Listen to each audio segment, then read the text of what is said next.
alors voilà les rafales de vent annoncées, hein, donc jusqu'à 50 km/h. Donc là je suis en train de vérifier si il y a de dégâts. En tout cas, j'avais rabattu les cloches ici près du mur. Donc celles qui sont vraiment contre le mur n'ont pas bougé. Celles qui étaient fixées sur un poteau n'ont pas bougé également.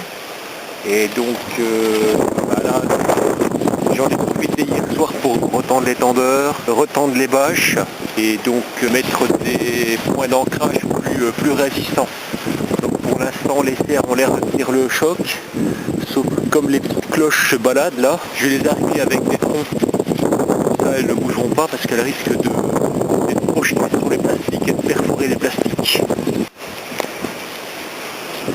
Voilà, donc on entend bien que c'est ça. Donc là j'ai bien fait hier soir de retendre tout ça parce que bon, il y a plein de choses qui claquent.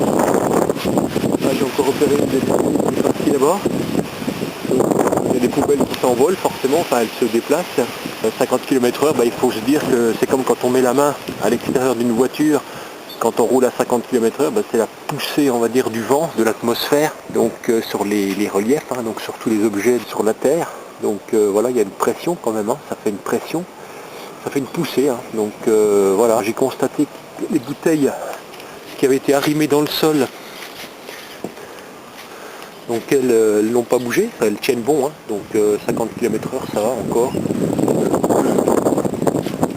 Peut-être que je vais renforcer un petit peu les appuis sur le bas du plastique pour faire un ancrage un peu plus important. L'important c'est que la surface de la bâche soit vraiment lisse et tendue, qu'elle n'offre pas de résistance au vent, autrement ça fait de la pression dessus, ça écrase la serre, et le fait d'avoir une forme un petit peu circulaire, eh bien ça peut aussi entraîner une dépression à la surface. Ça peut des fois aussi arracher le plastique. Hein. Donc voilà, c'est pour ça qu'il faut bien arrimer ce plastique avec des... Donc là je les ai arrimés avec...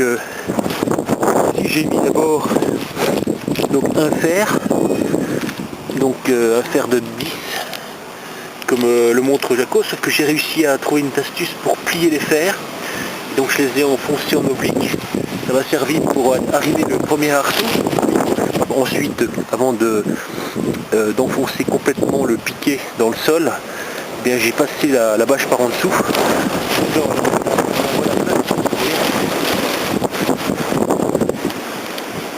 Voilà, on a un bon arrimage.